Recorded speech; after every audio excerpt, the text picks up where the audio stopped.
in my mind, I have already achieved what I wanted to as a leader, which is to create an environment and a culture where people strive for excellence every day. And when I see us practicing now, every session that we play, no one's wasting their time on the field.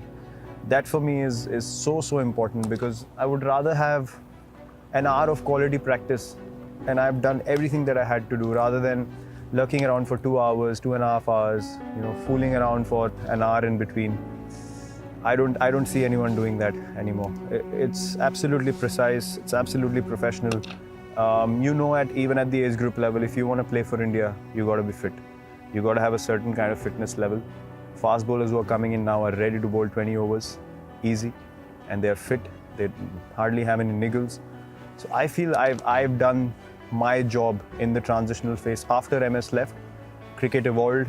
It changed. The pace of the game started, moving notches higher, and we moved with time. We stayed up to speed, and the results of which in the last 5-6 years is for everyone to see. We are probably the one team in world cricket that everyone's wary of when we travel. I really enjoy being a part of it, but for me the game changed when AB was bought in 2011 and Chris was signed mid-season in 2011. I just felt like when Chris came in and AB was doing what he was doing, and I was feeling, confident like I'd never felt before. I felt like something special could happen, and we reached the finals in 11, Champions League finals in 11, and the kind of cricket we played, like with the focal point being three of us, was something which is absolutely unbelievable. I mean, for us to feel so powerful stepping onto the field, that we knew that we could intimidate bowlers, was such an amazing feeling, because you're literally not thinking about anything else. The bowler's thinking when he's running into bowl that three of these guys, if two bat together for a while, that's it's trouble for us. So that has been the most amazing thing. The contribution of Chris to this franchise obviously remains very special. AB is a RCB legend, so is Chris. But I think three of us together, and then that year of 2016, which KL came into his own. I think I personally feel that, and he believes and he agrees with that as well, that his career graph changed after that. That IPL was the time where everyone saw what KL Rahul could do, and from there on he got opportunities to play for India, and then he is the player he is today. That season was obviously unbelievable. That was so amazing in a way that you have four guys performing at their peak, game in, game out, which is so rare to see in T20 cricket. And we just got on a roll where we felt like, fine, even if we are not doing well in the season, we could still make it. That belief never went away, which I think is very difficult to create again and again. And that happened very, very naturally that season. Being a part of this great team and just showing what he can do. And the way he batted in that season, for me, that was a great transformation of seeing a player who was just there and thereabouts to becoming suddenly this beast in 6 months' time. And from there on, he's carried through. Same with Yuzi. He wasn't getting many opportunities before in the IPL, and he came to Bangalore, and a guy who always wanted to take the ball and bowl the way he did in Chinnaswamy was unbelievable, and his life changed from there. So these two are the two stories that I can think of, which in front of me I felt like were huge milestones in their careers, and that happened because of IPL and the opportunity it presented. I love joking around. I love making people laugh. You've been around the group for a long time. We've played a lot of cricket together. You would know I genuinely like people having a good time. And for me, it's not being the center of attention. I would very happily be sitting in a place going unnoticed. But if I have an opportunity and I see people hesitating around, not starting something, I'd want to be the first guy to just relax everyone, just get it going, get everyone into it, and just like to see people have fun. Even on the field, even in the toughest moments, the mindset is simple. Let's go out there, have fun. Just enjoy this moment. Face the fear, look it in the eye, and say, fine, I'm gonna have a smile on my face, and I'm gonna keep coming at you. And that's how I live my life as well. I don't live my life half and half. I've never done something which I'm not 100% convinced about. So for me, as I said, if you wanted me to walk away now, I'd have zero regrets in life or in cricket. Well, I think firstly, you need to be honest with yourself. I mean, you know, Test cricket is tough. I mean, even when you're one of the top teams in the world, or probably the best Test team in the world over the last few years, you can still go into a space where you probably don't want it. You know, at certain stages you feel like, for 5 days, do I want to do this again? So you really need to be absolutely honest with yourself.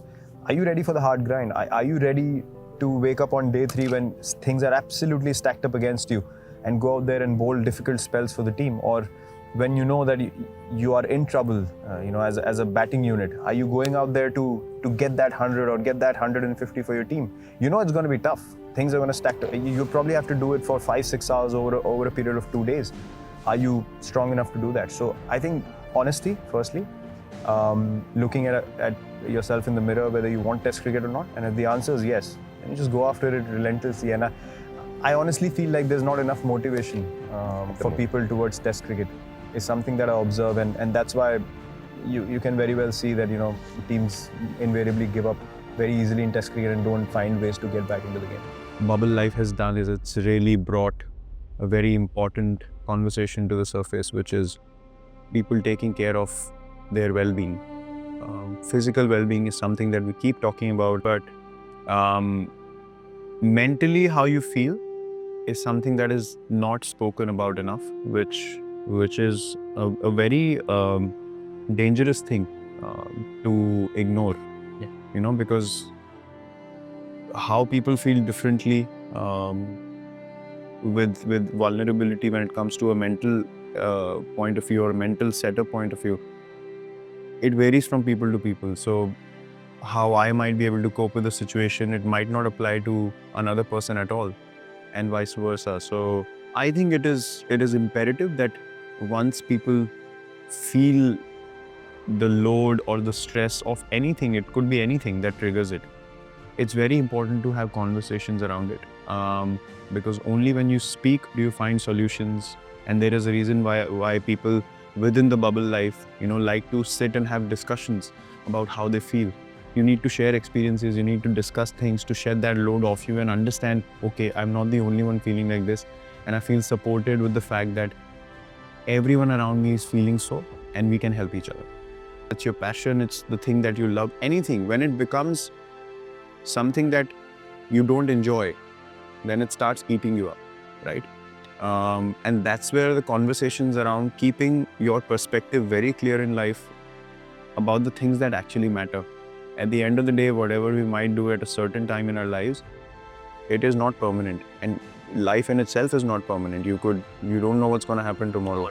Yeah. So for people to have regular conversations, which I also, you know, rely upon regularly, that what I do is not the end of the world. It is not life for me. It is a part of my life. To have that perspective is so important, and I feel that a lot of people want that kind of assurance. So I feel exactly the same way. You know, my reasons for feeling mental confusion, lack of clarity, or mental stress might be different, but the feeling is same. People don't have anyone to give them a balanced perspective. Yeah. So when you talk about a professional psychologist coming in, they have nothing to do with the cricket setup or, you know, team planning and all that. It is basically to take care of individuals in a way that they give them perspective. So your job is simply to let guys know that yes, you're playing a game, right? Yeah. Which is your career, Yeah. and you love it and you're passionate about it. Yeah. But that is not life. Right. So that perspective, for many people like myself, that might come from your life partner. But for many guys who unfortunately don't have families on tour, or, you know, don't have people around them, it is absolutely crucial that we have a source like that who can give you a balanced perspective of what actually matters in life. Because we get so caught up with this tournament, and we need to do this, and we need to win, and I need to perform, and I need to do this and that and this and that, that we actually become, you know, egoistic maniacs. So to keep your perspective clear even at that stage, that fine, you are here to do your best. Yeah. And be at peace with the fact that I'm working hard, I'm putting in all the effort I can. This is the opportunity in front of me right now. Yeah. Tomorrow when I'm 45, 50, the effort, the gratitude, the balance should exactly be the same. That honesty and that balance and that gratefulness should continue, and it is not only and only derived from success and failure all the time. It's as simple as that. That's something that I saw happen in the Indian cricket team as well. So yeah, to see the brand where it is today, some amazing decisions obviously have been taken. When we had this conversation initially, I was with a couple of other brands which were quite prominent in India at the beginning, but they started fading away pretty quickly, and I understood why. Because I gave them a vision which they didn't align to. I told them my career is growing and I want to be able to create something of my own with a big brand in India so that we can grow together. That's how I'll be invested in the business myself, and I'll be thinking about how to take the brand forward rather than just being a face on the billboard with some of the global athletes. That meant nothing to me. So when we started our conversation as well, the first and the only condition was, are you ready to collaborate and do something which is something personalized, but also will help the brand grow? And they immediately said, give us a big bag of what you wear and we'll do it. Like, it was that instant. So I think the ability to take those decisions, obviously there's a sense of uncertainty. I wouldn't say that there's a sense of doubt, but you're not certain whether it's going to work or not. So what I've seen Puma do over the last 6-7 years is take bold decisions. Now, when I see the ambassadors all over the world, you don't have people who fall in the perfect category of, you know, people who should be looked at as, I wouldn't say role models, but you've signed people who are very different. You talk about a Neymar or you talk about a Hamilton being with Puma for so long. These are not people that you look at and say, you know, this guy goes by the book. And I think that's been the most important factor which I've seen for growth. I'm not a guy who was looked at as we should, you know, this guy looks like, wow, he does everything by the book. I was probably hated more than anything initially in my starting years. But eventually, my conviction of what I wanted to do turned out to be inspiration for people. And I think that's what Puma has done, to be convinced about their own ways, that we can make an identity of our own following what we believe in. And that shows you that anything is possible in your own very unique ways. It doesn't matter whether they fall into the norms of society or the benchmarks that we are judged by. There are no benchmarks that exist. And I think the disruption of that culture is what has caused the uprise, and now there's no competition at all. So I feel glad that, you know, that the people who are looked at as different, Puma looked at as few of their own. And I think that's made all the difference for me. We spoke about the values that sport can provide you with on a daily basis. If I hadn't gone on to become a professional sports person as well, I would still continue to play sport as regularly as possible, because of all the things that I've kind of experienced in my life, nothing has taught me more than sport. And why I say that is because there's a chance to fail and succeed in every moment, and that's a very rare thing to have.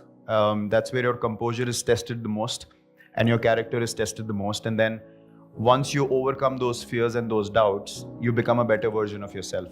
So this is the discussion we had the other day, that if for all of us as people, we work towards certain goals, but there's a degree of success and failure attached to it. If you talk about exams as well, there's certain kind of, you know, nervousness we feel when the results are about to arrive. You don't feel that sense of nervousness when you're actually giving the exam. Yes, you might or might not know what you're doing, but there's still a space where for a few days you're like, okay, whatever happened, and then I'm going to get the result later. So you just need to be composed in that moment when you're getting the result as to how you react to it. But with sport, you can do that in potentially every moment. So if you're able to overcome those fears and follow your heart, not your mind can help you make a plan, but your heart will help you apply the plan. That's my experience. So the more I did that, the more I realized that what my strengths are as a person and what unlimited potential we have as human beings if we don't put any tabs on ourselves. And only sport could teach me that, to go beyond your limitations. You know, the known limitations of the mind, that the mind tells you, oh well, code runs in 4 innings, so the 5th one might not work. I never thought like that. I felt like every day was a new day, every moment was a new opportunity to do something special, and then only sport could help me accumulate moment by moment by moment and go beyond my fears and teach me what fearlessness means. And then I could apply that to everyday life as well. I'm not saying that there's a guarantee to succeed with this way of operating, but there's at least one guarantee that when you walk away from that particular event or that particular result, you'll be happy with what you did because you followed your heart. Every time I've followed my mind and tried to calculate my way out of things and I've failed, I've not been able to process it. Every time I've followed my heart and I've failed, I knew that I did what I wanted to do, and then I could accept the situation the way it was. So it taught me things about processing success and failure more than anything else could in life, and that made me a more assured person that not everything's gonna go well all the time, but that doesn't mean that you stop moving forward. You have to keep taking those steps to be in the moment, and I think sport can teach you that for every walk of life, whether it's studies, business, anything that you do. It helps you create that fearless mindset.